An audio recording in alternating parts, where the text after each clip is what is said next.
হাদিস শরীফের মধ্যে নবীজি কইতরা সূরা ইয়াসিন ও ইয়াতাখলগি কলবুল কুরআন, অর্থাৎ কোরআন শরীফের দিল ও ইয়াতাখলগি সূরা ইয়াসিন।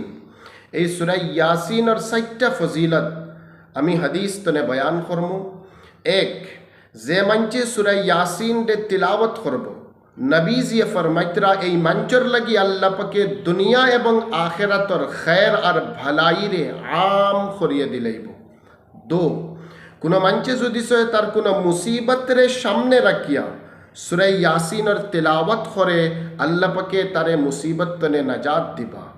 তিন, কোনো মঞ্চে যদি সে তার নেক কোনো ইরাদারে সামনে রাখিয়া সূরা ইয়াসিনের তিলাওয়াত করে, আল্লাহ পাকে তার নেক ইরাদারে ফুরা করিয়া দিবা।